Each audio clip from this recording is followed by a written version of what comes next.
Assalamualaikum warahmatullahi wabarakatuh. Dan sebelum kita lanjut ke ceritanya, tekan dulu tombol like video ini. Dan jangan lupa tekan juga tombol subscribe channel ini. Nyalakan juga lonceng notifikasinya, agar tidak ketinggalan cerita-cerita lainnya dari channel ini. Dan seperti apa untuk kisah kali ini? Langsung saja kita masuk ke ceritanya.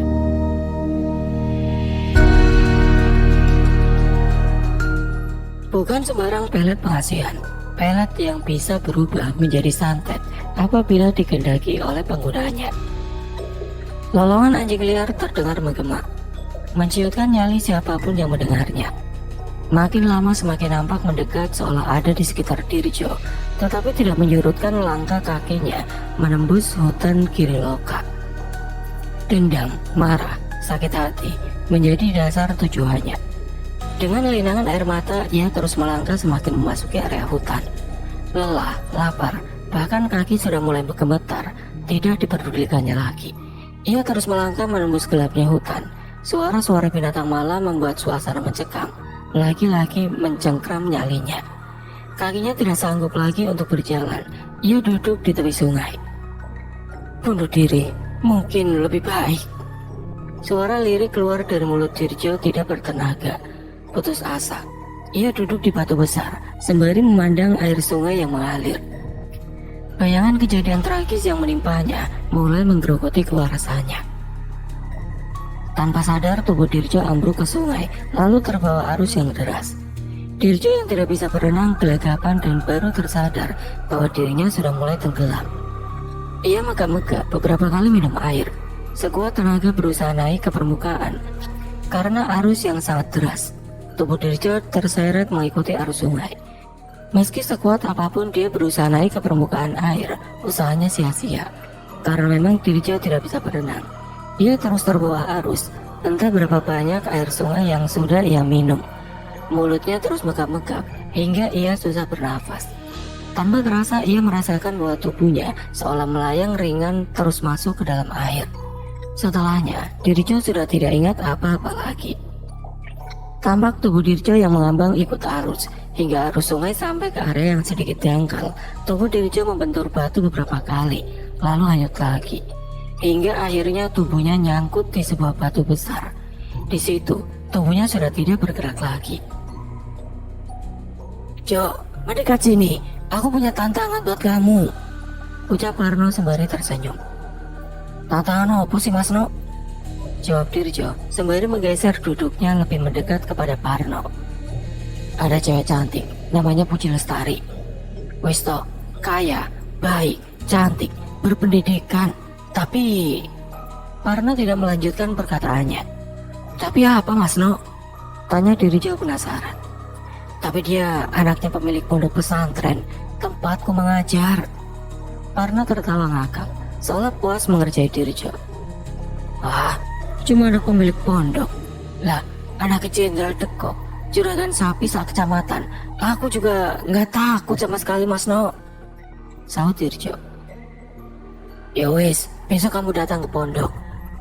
Kalau ditanya cari aku, ada hal penting, pasti dipersilakan menunggu. Lalu kamu pasti akan disuguhi minuman. Dan hanya hari Selasa Kliwon, Kiai pergi keluar kota, sowan ke gurunya. Biasanya ia membuatkan minuman itu Mbak Puji sendiri, karena Kiai menerapkan peraturan seperti itu.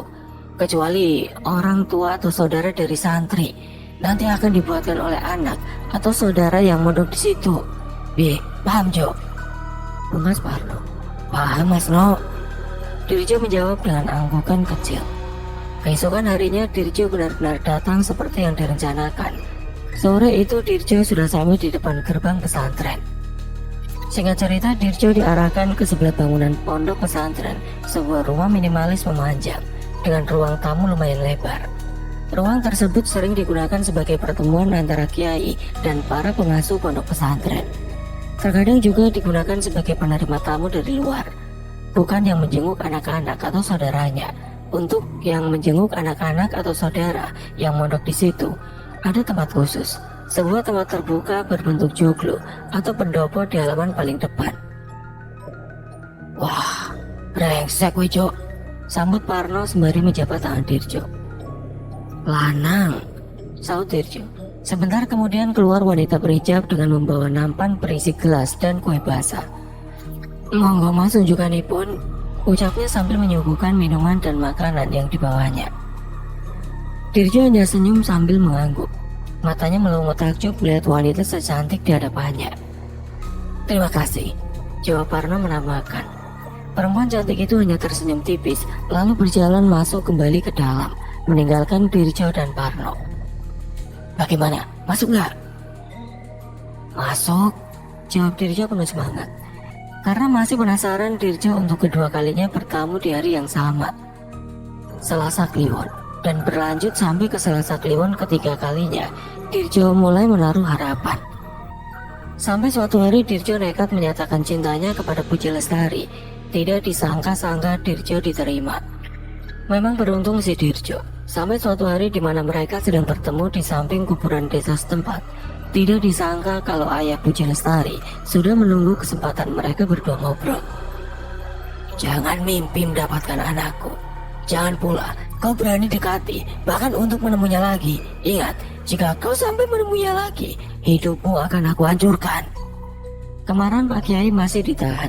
Mungkin karena di tempat umum, Pak Kiai masih menjaga sopan santun juga belas kasihan. "Pamit mau ke tempat saudara, malah kamu mengatur rencana permesraan di sini. Apa yang kalian rencanakan? Aku sudah tahu semuanya," tegas Pak Kiai sembari melihat ke arah Parno yang tertunduk di samping Pak Kiai. Puji Lestari dibawa pulang dengan paksa. Beberapa santri dan petugas pondok pesantren menyaksikan itu semua. Muka masam tidak berdaya terpancar malu dari wajah Dirjo. Dia pun pulang dengan perasaan hancur, patah hati. Tidak banyak yang tahu kejadiannya, tetapi lambat laun kabar pasti tersebar. Apa keduanya menurut? Tentu saja tidak. Namanya juga lagi dimabuk cinta, jangankan cuma ditegur dan dimarahi. "Mesti bertaruh nyawa juga, aku jabani, jika itu demi dirimu pujaan hati." Batin Dirjo, bibirnya senyum-senyum, membayangkan wajah Puji Lestari yang ayu. Waktu terus berlalu. Keduanya masih intens bertemu, tentu saja sembunyi-sembunyi dari Pak Kiai. Hingga suatu hari terjadi pertengkaran di antara mereka berdua. Namanya sebuah hubungan, pasti adalah kesalahpahaman. Pasangan kekasih itu sedang bertengkar di dekat kuburan umum di pinggiran desa.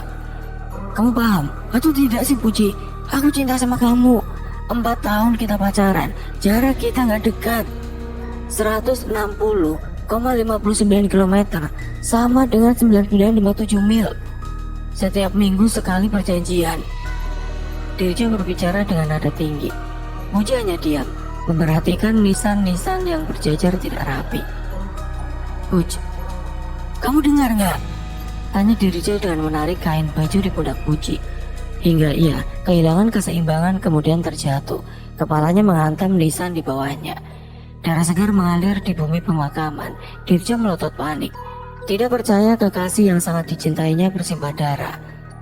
Linglung Dirjo hendak mengangkat tubuh Puji. Ia ingin membawanya ke puskesmas atau dokter terdekat. Namun Dirjo dihentikan oleh suara Puji. "Nggak usah kamu panik mas." Suara Puji lemah, tetapi terdengar bagai petir di telinga Dirjo. Ia tidak percaya kekasihnya masih dapat berbicara. Puji mulai bangun kemudian menatap beku ke arah Dirjo. Ia memegang tangannya berlumuran darah. Ada bayangan kaget untuk sesaat. "Maafkan aku Puji, aku tidak sengaja," ucap Dirjo penuh penyesalan. Suaranya bergetar dipenuhi ketakutan. Puji kemudian menekan kepalanya menggunakan telapak tangan dengan maksud menutupi lukanya. Lalu melepas jilbabnya untuk diikatkan di kepala sebagai penekan luka agar tidak menganga dan terus mengeluarkan darah. "Demi darah yang telah keluar dari tubuhku, anggap saja ini sebuah perjuangan. Aku tidak ingin selamanya sembunyi dari orang tua. Maka kalau kamu lelaki sejati, secepatnya kau harus bisa membuat hubungan ini muncul ke permukaan. Aku tidak ingin keresahan dan ketidakjelasan membayangi langkah kita. Andai kita berjodoh, maka segerakan. Andai kan kita belum berjodoh, maka terimalah takdir dan legowolah menerimanya.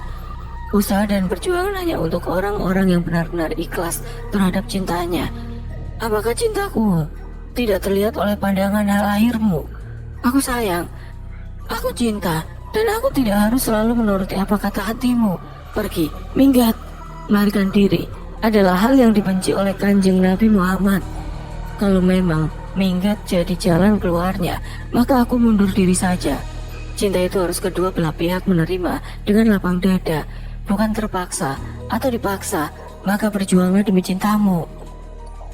Luka ini akan sembuh hanya beberapa hari saja, tapi hati yang terluka akan dibawa sampai mati, sampai surga masih dipertanyakan.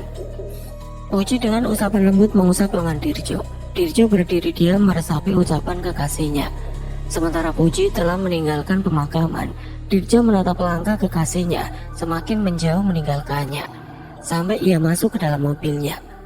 Lambaian tangan seiring roda berputar meninggalkan sebuah renungan. Legedes. Umpatan mengiringi langkah Dirjo meninggalkan area pemakaman. Kaki menginjak jalan aspal. Entah dari mana tiba-tiba beberapa orang langsung sigap menangkap tubuh Dirjo. Tidak bisa meronta, Dirjo dibekap dari belakang. Mulutnya pun dibekap, kedua tangan dipegangi. Dirjo tidak bisa berkutik. Hanya suara detak jantungnya yang berusaha menggedor dadanya. Berdetak kencang menandakan ia dalam keadaan takut. Sepersekian detik datang sebuah mobil, lalu berhenti di depan mereka. Alhamdulillah, datang penyelamat, batin Dirjo. Ia meronta-ronta berharap pertolongan dari pengemudi mobil yang berhenti. Benar saja, setelah kaca diturunkan, melongok seorang lelaki berpeci putih. Bajingan tengik, mati saja atau jangan pernah temui anakku, umpat laki-laki berpeci putih. Jangan pernah menginjakan kaki di desa ini lagi. Ambil semua barangnya, tinggal identitasnya saja. Kalau perlu, kasih pelajaran, hajar, asal jangan mati, perintah laki-laki berpeci putih. Siap, Yi, teriak mereka bersamaan. Kendaraan berlalu pergi meninggalkan tempat itu. Sudah, lepaskan, kasihan, ucap salah satu dari keempat orang. Semua menuruti perintahnya. Ambil uang dan identitasmu, sisakan sedikit di dompet, HP, dan tasmu aku ambil.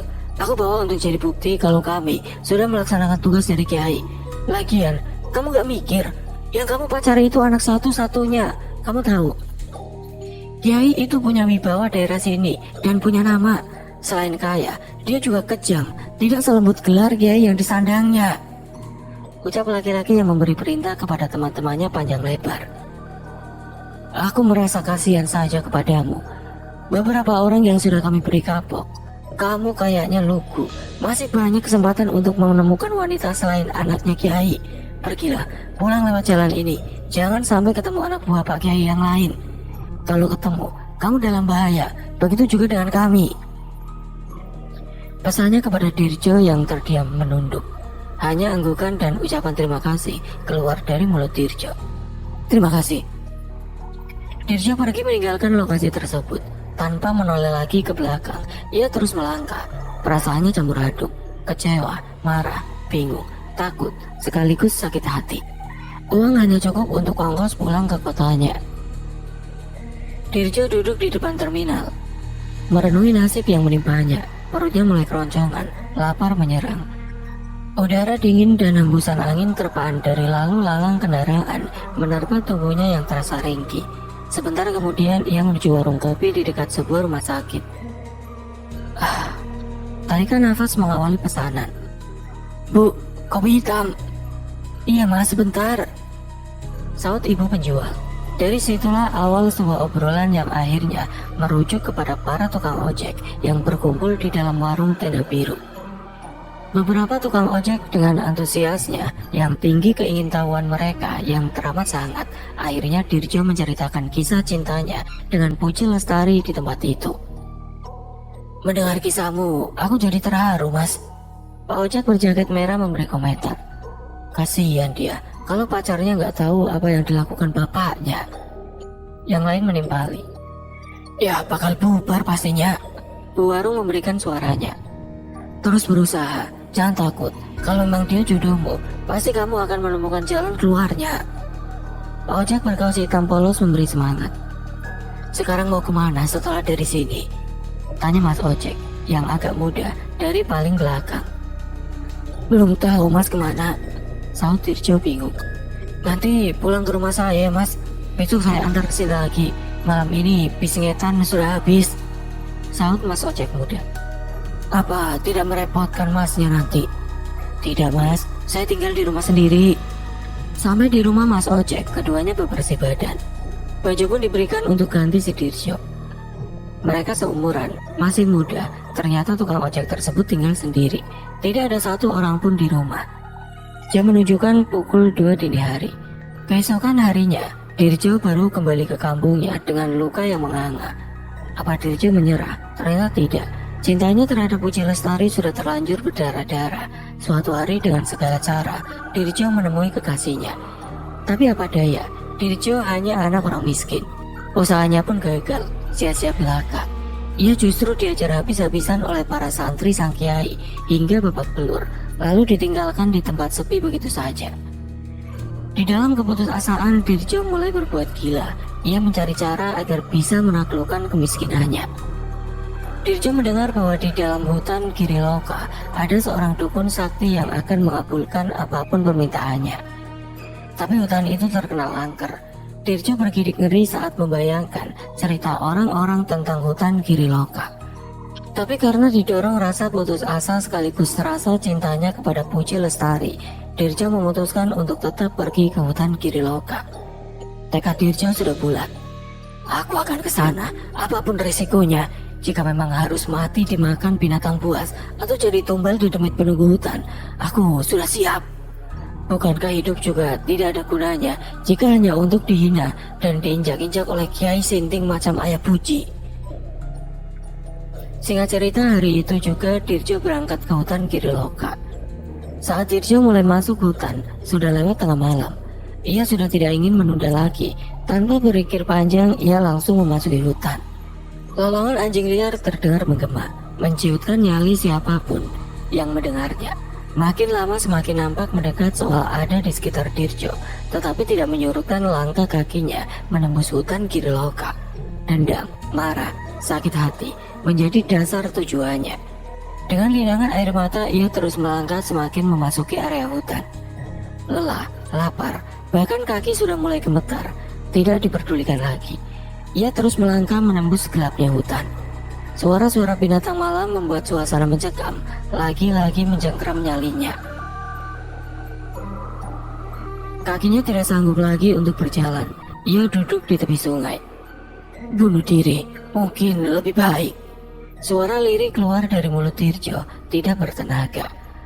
Putus asa, ia duduk di batu besar sembari memandang air sungai yang mengalir. Bayangan kejadian tragis yang menimpanya mulai menggerogoti kewarasannya. Tanpa sadar tubuh Dirjo ambruk ke sungai, lalu terbawa arus yang deras. Dirjo yang tidak bisa berenang gelagapan dan baru tersadar bahwa dirinya sudah mulai tenggelam. Ia megap-megap beberapa kali minum air. Sekuat tenaga berusaha naik ke permukaan karena arus yang sangat deras. Tubuh Dirjo terseret mengikuti arus sungai. Meski sekuat apapun ia berusaha naik ke permukaan air, usahanya sia-sia karena memang Dirjo tidak bisa berenang. Ia terus terbawa arus, entah berapa banyak air sungai yang sudah ia minum. Mulutnya terus megap-megap hingga ia susah bernafas. Tanpa terasa ia merasakan bahwa tubuhnya seolah melayang ringan, terus masuk ke dalam air. Setelahnya, Dirjo sudah tidak ingat apa-apa lagi. Tampak tubuh Dirjo yang mengambang ikut arus hingga arus sungai sampai ke area yang sedikit dangkal. Tubuh Dirjo membentur batu beberapa kali, lalu hanyut lagi hingga akhirnya tubuhnya nyangkut di sebuah batu besar. Di situ tubuhnya sudah tidak bergerak lagi. Seorang laki-laki tua yang hidup sebatang kara kebetulan tinggal di hutan tidak jauh dari sungai tempat Dirjo nyangkut. Ia menggantungkan segala kebutuhan air bersih pada sungai ini, termasuk untuk mandi, mencuci pakaian dan keperluan lainnya. Seperti biasa saat bangun pagi, laki-laki tua itu pasti ke sungai. Hari masih remang-remang, matahari belum lagi terbit. Ia berjalan pelan melintasi jalan setapak yang menghubungkan gubuk tempat tinggalnya dengan sungai. Ia mencoba menajamkan pandangan saat penglihatannya menangkap tubuh manusia nyangkut di sebuah batu besar, tempat di mana ia biasa mencuci pakaian. Apa benar? Itu tubuh manusia? Laki-laki tua itu mengucap matanya, lalu setengah berlari ia mendekat. Astagfirullah, benar, itu manusia. Ia buru-buru menghampiri tubuh Dirjo, lalu menyeretnya membawanya ke daratan. Laki-laki tua itu tampak ngos-ngosan, lalu ia mulai memeriksa badan Dirjo. Masih bernapas dia, ucapnya lega. Lalu nggak ada banjir, kok bisa kintir?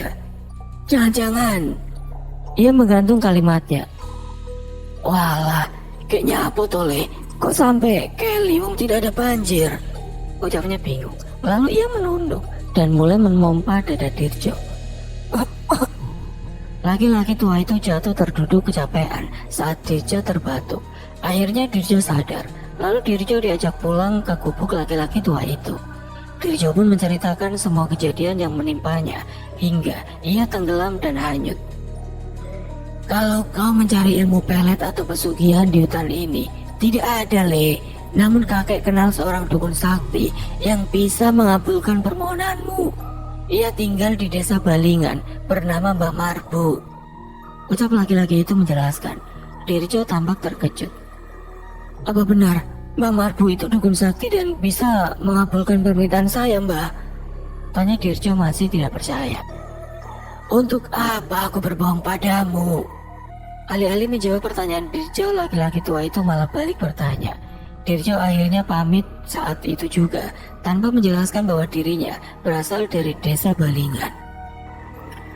Di rumah Pak Marbu, dukun sakti desa Balingan, Dirjo mengutarakan niatnya untuk mencari pesugihan yang paling cepat. Pak Marbu, saya ingin mencari pesugihan yang paling jitu dan paling cepat. Dirjo mengutarakan niat kedatangannya. Selain bersilaturahmi, ada pesugihan Le, tanpa tumbal kalau kamu bisa mensiasatinya. Apa Mbah? Lorong atau Ratu Kidul atau Tuyul? Bukan. Kalau kamu pengen cepat kaya tanpa tumbal, kamu tahu sate gagak? Tahu Mbah? Saut Dirjo cepat, seperti sebelumnya. Metodenya sama dengan sate gagak, tetapi medianya berbeda. Cara ritualnya juga tidak sama, terang Mbah Marbu. Bedanya apa Mbah? Dirjo mulai penasaran. Dol Uya, jual garam? Serius Mbah? Dirjo tidak percaya, dikiranya Mbah Marbu sedang bercanda. Iya, serius, jual garam di kuburan. Mbah Marbu mengulangi ucapannya berharap Dirjo memahaminya. Caranya gimana Mbah? Dirjo berpindah tempat duduk lebih mendekat ke Mbah Marbu. Kamu puasa seharian dimulai sore hari sebelumnya. Malamnya lagi kamu jualan garam di kuburan tertentu. Cari yang ada cahaya merahnya. Kalau kamu beruntung, kamu akan pulang membawa uang seberat garam yang kamu bawa. Tentu saja Dirjo senang. Gambaran untuk bersama kekasihnya pun menjadi penyemangatnya. Aku dihina bapakmu. Lihat saja hasil akhirnya. Gumam Dirjo tersenyum mengejek. Ini tidak ada tumbal dan ini tergantung kamu sendiri. Ingat, apabila kamu sudah cukup dengan hasilnya, maka segeralah pulang. Jangan kau hiraukan apapun yang mengejarmu. Katakan saja besok kamu akan kembali lagi.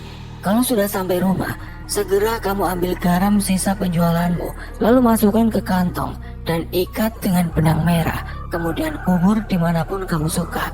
Ingat, jangan sampai kebagian kamu mengubur sisa garam penjualanmu itu. Pesan Mbah Marbu panjang lebar. Iya Mbah, akan aku laksanakan. Ucap Dirjo dengan wajah berseri, terbayang uang, kekasih, dan keluarga bahagia. Terima kasih Mbah Marbu. Saya izin pamit. Besok langsung saya puasa. Tolong doa dan pangestunya. Ucap Dirjo kemudian bersalaman dan pergi. Sampai tiba waktunya, Dirjo menyiapkan sepeda ontel dan keranjang kanan kiri, masih dengan karung besar.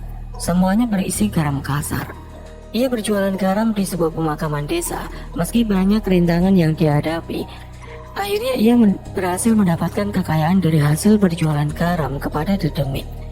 Dirjo sempat disidang oleh warga dan Pak Lurah karena apa yang dilakukannya telah menimbulkan kekacauan di desanya. Hampir semua demit di kuburan tempat ia berjualan meneror warga sampai berhari-hari. Setelah teror dapat dipatahkan oleh Dirjo, ia membagikan sebagian uang hasil berjualan garam kepada warga. Dirjo menjadi kaya mendadak. Selain itu, ia juga mendapat ilmu pelet dari Pak Lurah, pelet aksara Jawa. Pak Lurah merasa kasihan kepada Dirjo setelah mendengar pengakuan Dirjo bahwa alasan dia berjualan garam di kuburan adalah karena ingin meminang Puji Lestari, anak sang kiai. Meski Dirjo tidak berkeinginan menggunakan ilmu yang diajarkan oleh Pak Lurah, ia tetap menyimak setiap ritual yang diajarkan. Di sore yang cerah, Dirjo yang telah menjadi kaya datang ke pondok pesantren tempat tinggal Puji Lestari. Ia menemui Pak Kiai untuk meminang Puji. Tapi sayang, ia tetap ditolak mentah-mentah meski Dirjo telah kaya raya. Meski kali ini ia datang bersama Pak Lurah. Dirjo dimaki-maki dan dihina di depan Pak Lurah oleh sang Kiai. Keduanya hanya diam 1000 bahasa mendengarkan semua penghinaan yang terlontar dari mulut sang Kiai. Setelah puas mengoceh, akhirnya sang Kiai meninggalkan tamunya begitu saja. Begitu meninggalkan rumah Pak Kiai, Dirjo sudah membulatkan tekadnya. Aku akan mempermalukannya dengan caraku. Sekarang, aku sudah tidak menginginkan anakmu. Yang pertama akan kuambil adalah istrimu. Entah ide sinting dari mana itu muncul. Aku akan membuatmu gila karena merasa harga dirimu diinjak-injak. Dirjo tampak berapi-api. Nyala api dendam telah berkobar di dadanya, menghanguskan semua kebaikan yang ada di dalam dirinya. Aku akan menjadi iblis yang akan menghancurkan semua yang kau miliki. Aura hitam menguar. Suasana menjadi hening, seolah semesta ikut ngeri dengan ucapan Dirjo. Malam itu juga Dirjo mulai ritualnya. Ia menggunakan ilmu yang telah diajarkan oleh Pak Lurah. Apa yang dilakukan Dirjo berikut tidak untuk dipraktekkan. Mohon tidak meniru adegan apapun dalam cerita ini atau ikut merapalkan mantra.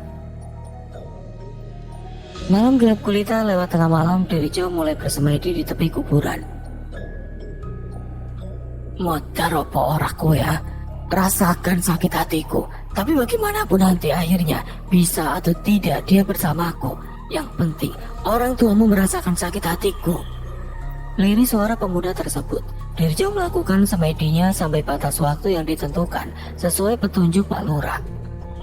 Hingga suatu hari ia mulai mempraktekkan ilmunya. Pindah sekorogone Puji Lestari. Aku pengendali sukma sejatine. Awa kawengker, angker suker malih peletku aksara Jawa. Sing manggon ing sukma ketemokno. Sing jabang bayine Puji Lestari marang jabang bayiku Dirjo Purwanto. Alon alus, temungkul, welas asih marang sukma sejati. Roh, buka lawang nasteti. Tak pendem sukmane si jabang bayine Puji Lestari. Iper-iper urap-urip. Jangan wesi kang jebol marang ajiku aksara Jawa. 40 dina ora klesetan mulai aku. Ora ana dosa kang tak wahi. Sing mbebayani sing mati iso bali, sing urip iso tekan pati. Dirjo membaca mantra di perbatasan sebuah desa. Aroma melati berembus seiring arah angin, seolah mereka merestui upokoro mantra yang sedang diucapkan Dirjo. Sebuah perjalanan spiritual seorang Dirjo, pemuda sambar gelap, sang begal dedemit. Keluarkan aku dari jeruji besi ini, Bu. Anak ibu ini tidak gila. Puji ora edan, Bu. Puji ini lulusan pondok pesantren, hafiz Quran. Hafalan Quran ada di anak ibu ini. Kenapa aku ibu kurung di sini? Suara seorang wanita dari dalam kamar berlapis jeruji besi bersimpuh sembari memegang jeruji. Rambutnya terurai panjang lurus. Kemudian terlantun bacaan ayat suci Al-Quran. Suaranya merdu, indah didengar. Seketika tangis sang ibu pecah. Hatinya hancur berkeping melihat anak semata wayangnya menjadi tahanan di rumahnya sendiri. Air matanya tidak berhenti tanpa mampu mengucapkan sepatah kata pun terpikir di benaknya untuk mengakhiri penderitaan putri semata wayangnya. Sang ibu tidak sanggup melihat anak semata wayangnya menderita. Sudah berbulan-bulan ini gadis cantik itu ditaruh di dalam jeruji besi oleh Pak Kiai. Ayah Puji memang seorang yang kejam. Saat menyadari bahwa putrinya telah terkena pelet, ia langsung memasukkannya ke ruangan khusus yang hanya dia, istri, dan orang-orang tertentu saja yang tahu. Di dalam ruang khusus ada jeruji besi persis jeruji yang mengurung Puji. Ia takut Puji akan mempermalukannya dengan cara pergi bersama orang yang mengirim pelet padanya, yaitu Dirjo. Sudahlah, Bu, aku akan menyembuhkan anak kita. Suara dari arah belakang, ucap Pak Kiai sembari mengelus pundak istrinya. Usapan lembut menandakan ia sangat tulus. Sayang kepada keluarganya, tapi benarkah Pak Kiai orang yang tulus? Sudah berbulan-bulan Pak Kiai memerintahkan kepada santri-santrinya untuk mencari keberadaan Dirjo. yang mana diyakini oleh Pak Kiai bahwa keberadaan Dirjo masih di sekitaran dekat dengan wilayah desanya. Temukan orang yang difoto itu, tangkap hidup atau mati. Perintahnya kepada santri-santri senior yang tentu sudah dibekali dengan ilmu yang mumpuni. Berbekal foto yang dipegang masing-masing, kemudian berangkat ke wilayah yang telah ditentukan. Wilayah sudah ditulis di belakang foto masing-masing. Bocah kemarin sore saja bermain-main denganku, belum tahu kehebatanku. Aku adalah Kiai sejuta ilmu, ucap Pak Kiai Jumawa setelah melepas kepergian santri-santrinya. Aku akan memanggil teman-temanku untuk membantuku menyembuhkan anakku, ucapnya. Kemudian Pak Kiai berpamitan kepada istrinya. Keadaan pondok pesantren diambil alih oleh Arifin, pengasuh senior, adik dari Pak Kiai. Abah hati-hati di jalan, nginap atau pulang, Bah? Tanya sang istri.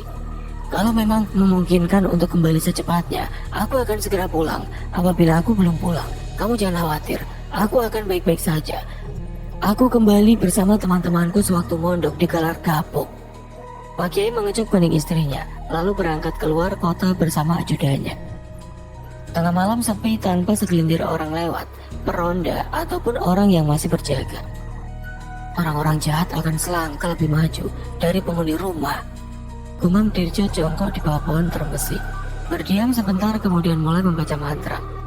Tangan menyentuh tanah dengan telapak tangan, kemudian menepuk lembu 3 kali. Bak, bak, bak. Tangi sopo sing tak sebut jabang bayine Siti Rahayu. Ho sing mancep sakjerone sungsum, no sing kena owa. Coling sep, ati sing bakal mati. Ro obahe jasad aku sing ngendhaleke. Tutuk, tumus, tutut, tembir, Siti sing aring Patri Rahayu, tumuju laku kang madhep mantep. Geruk siji, kanggo kadang papate kejeruk loro, langgo sukmo malaikate, kejeruk telu, ono sing arepku. Tersenyum Dirjo dengan bangga, dengan kekuatan mantra aslara Jawa yang telah ia tebarkan. Klak, suara gerbang besi terbuka, melangkah berjalan keluar seorang wanita berambut terurai sepinggul. Kena kowe. Dirjo merasakan debaran jantungnya. Brengsek, jancuk, ini benar-benar dahsyat. Punyai istri Pak Kiai, Siti Rahayu, berdiri di depan gerbang, celingak-celinguk sebentar, seolah tahu bahwa Dirjo yang memanggilnya. Berada di bawah pohon terbesi, ia pun berjalan mendekat ke arah pohon terbesi. Ia tampak syok sesaat mendapati Dirjo berdiri di sana. Tapi sesaat kemudian senyumnya mengembang bagai seseorang yang bertemu dengan kekasihnya. Tampak rona bahagia dan kerinduan yang dalam terpancar di bola mata Siti Rahayu. Malam itu juga Dirjo berhasil mendapatkan Siti Rahayu. Dirjo dibawa masuk diam-diam ke dalam pesantren oleh Siti Rahayu, lalu dibawa ke dalam kamar pribadinya. Perempuan cantik itu menyerahkan kehormatannya pada Dirjo. Mereka bercinta di atas ranjang milik Pak Kiai. Keduanya sama-sama panas, bahkan mereka melakukannya hingga 2 kali. Setelah sama-sama melampiaskan hasrat masing-masing, malam itu juga Siti Rahayu dibawa lari oleh Dirjo. Penghinaan demi penghinaan serta sikap kasar Pak Kiai telah membuat Dirjo memiliki dendam kesumat yang teramat dalam. Dirjo benar-benar membuktikan sumpahnya bahwa ia akan menjadi iblis yang akan menghancurkan Pak Kiai. Keesokan harinya pagi-pagi sekali Pak Kiai datang bersama teman-temannya. Ia mendapati rumah sepi. Tidak ditemukan istrinya yang biasanya selalu menunggunya di depan pintu saat ia kembali dari berpergian. Bu, ibu, keluarkan aku, teriak Puji dari dalam kamar berlapis jeruji besi. Dobrakan pintu terdengar berulang kali. Teriakan dan jeritan menggema di dalam rumah mewah itu. Pak Kiai yang baru datang bersama teman-temannya langsung menghambur ke arah pintu. Sabar Lando, sabar Do, ayahmu sedang berusaha menyembuhkanmu, jawab Pak Kiai dengan nada sedih memelas. Berpegangan jeruji besi, ia hanya mampu melihat anak gadisnya. Aku tidak gila ayah, aku ini waras. Kenapa aku mesti dikurung di sini? Keluarkan aku ayah, keluarkan aku, teriak Puji lagi. Tapi Pak Kiai terlalu kekeh dengan keyakinannya. Ia terlalu yakin bahwa Puji akan lari bersama Dirjo jika ia lepaskan. Sayangnya dia belum menyadari bahwa istrinya telah minggat bersama Dirjo. Hari itu juga semua orang mengerahkan segala kemampuannya untuk menolong Puji. Tapi nihil, tidak ada satupun yang bisa membebaskan Puji dari pelet yang membelenggu jiwanya. Kalian ini kiai apa? Begitu saja sudah nyerah. Malu sama sorbanmu, malu sama jubahmu. Jangkemu kembar-kembar surga-surga, atasi begitu saja nggak mampu. Bentak Pak Kiai, marah kepada teman-temannya sesama kiai. Berat, susah ini sis, jawab Kiai Wahab. Ya, Pak Kiai itu bernama Aziz. Ilmu apa yang dipakai sampai aku gak kuat mengeluarkan kodam yang mengungkung jiwa anakmu? Saud Kiai Murbuat. 2 tahun anakku terkurung dalam jeruji gila ini. Salah ya apa anakku? Ucap Kiai Aziz gusar. Coba kita satukan kekuatan, kita gabungkan doa, kita semedi. Ajak Kiai Murbuat kepada Kiai Aziz dan Kiai Wahab. Belum lagi mereka melakukan ajakan Kiai Murbuat. Sebuah suara mengagetkan mereka semua. Coba kau ingat-ingat kesalahanmu sis. Jangan asal marah-marah saja. Suara dari luar pintu. Sosok bersorban tangannya memegang tasbih. Tasbih di tangannya terus berputar. Suara putaran tasbih terdengar kencang. Kuruk. Teriak mereka bertiga berbarengan. Kaget bercampur heran. Kok guru bisa sampai ke rumahku? Batin Kiai Aziz bingung. Tanpa berucap sepatah kata pun dengan tangannya, ia membuka jeruji besi yang mengurung Puji. Jeruji besi yang sedang tergembok itu ringan saja dibukanya. Gemboknya lepas dan perlahan pintunya ia dorong. Puji langsung menghambur memeluk Mbah Yai. Mbah Yai. Puji langsung menangis di pelukannya. Ia meraung-raung bagi anak kecil. Tidak ada satupun yang bersuara. Semua orang terpaku menyaksikan tangis Puji yang terdengar menyayat di telinga mereka. Setelah Puji puas menghabiskan tangisnya, Mbah Yai membawanya ke ruang tengah. Puji seolah takut kepada semua orang kecuali kepada Mbah Yai. Mana istrimu sis? Ucap Mbah Yai tiba-tiba. Kiai Aziz geragapan, seolah ia menyadari sesuatu yang lebih buruk telah terjadi di rumahnya. Ia tiba-tiba merasakan sesuatu yang hamba di dalam dadanya. Linglung bibirnya berucap, biar saya panggilkan Yai. Lalu Kiai Aziz mengeloyor pergi meninggalkan ruangan. Tapi langkahnya dihentikan oleh Mbah Yai. Tidak usah, dia sudah minggat sejak semalam bersama Dirjo. Ucapan Mbah Yai yang datar terdengar bagai petir di telinga semua orang, terutama buat Kiai Aziz dan Puji. Kiai Aziz langsung membeku, tidak berani membalikan badan. Malu, marah, bingung, sedih, campur aduk jadi satu. Sementara Puji melongo menatap Mbah Yai tidak percaya. Ia juga membeku. Banyak pertanyaan yang berkecamuk di dalam dadanya, namun bibirnya keluh. Tidak sepatah kata pun keluar dari mulutnya. Sementara Kiai Wahab dan Kiai Murbuat hanya menunduk dalam. Keduanya juga membeku tanpa berani berucap sepatah kata pun. Mur, tolong panggilkan Anwar ke sini. Ucap Mbah Yai tiba-tiba. Enggak Yai. Jawab Kiai Murbuat kemudian meloyor pergi meninggalkan ruangan.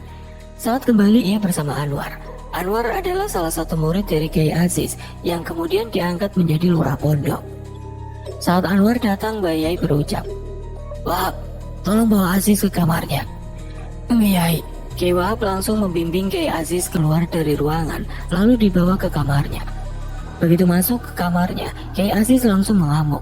Ia membanting apapun yang ada di situ. Tingkahnya mirip remaja yang sedang patah hati. Kiai Wahab yang mengetahui watak Kiai Aziz membiarkannya meluapkan emosinya. Ia keluar dari kamar itu lalu menutup pintunya. Kemudian ia berjaga di depan pintu. Di ruang tengah Anwar telah duduk di samping Kiai Murbuat, berhadapan dengan Mbah Yai. Anwar tertunduk dalam sama sekali tidak berani mengangkat dagunya. Le, aku njaluk putuku culno. Ucap Mbah Yai datar, tatapannya tajam ke arah Anwar. Kiai Murbuat tampak bingung. Rasa bingung Mur, apa darani sing gawe putuku edan kuwi Dirjo? Aziz lo ya wero, lek kuwi polai Anwar, neng Aziz kuwi wis kadung peteng atine. Manfaatne situasi iki gawe ngelek-ngelek Dirjo, mergo Aziz pancen ora seneng marang Dirjo. Aziz sengaja ngurung Puji, pikirane Aziz Dirjo mesti bakal teko nyelamatke Puji. Neng Aziz lali yang tingkah polai dekne dewe sing nglorone Puji. Lagi-lagi suara Mbah Yai yang datar terdengar bagai petir di telinga Kiai Murbuat. Awakmu lah ya weruh to watake Aziz. Neng kadang awake dhewe kuwi kudu sinau saka Dirjo. Baik Kiai Murbuat maupun Anwar hanya mampu tertunduk mendengar penuturan Mbah Yai. Saat itu juga Mbah Yai berdiri. Ayo nduk, derekno Mbah Yai. Awakmu manggon ning kubuku wae. Apik kan kubuku tinimbang kamar kuwi. Mata Mbak Yai sinis melirik ke kamar khusus di mana Puji dikurung selama 2 tahun ini. Puji langsung melonjak girang mengamit lengan Mbak Yai. Anwar, tante ini telung dino. Ucap Mbak Yai beku. Anwar hanya mengangguk tanpa bisa berucap sepatah kata pun. Begitulah akhir kisah ini. Sejak saat itu Puji tinggal bersama Yai, sementara Dirjo dan Siti Rahayu raib melarikan diri dan susah ditemukan. Namun dasar Kiai Aziz orang yang sangat kejam, dia mengurung Parno lalu menginterogasinya. Tapi karena memang Parno tidak tahu apa-apa, jadi Kiai Aziz tidak menemukan jawaban. Akhirnya Parno dipulangkan ke rumahnya dalam kondisi babak belur. Sejak saat itu Kiai Aziz terus mengerahkan orang untuk mencari Dirjo dan Siti Rahayu, tapi tidak satupun orang yang berhasil membawanya kembali. Sementara Dirjo dan Siti Rahayu hidup bahagia hingga mereka memiliki anak, meski mereka harus berpindah-pindah dan terus bersembunyi, tapi mereka hidup bahagia.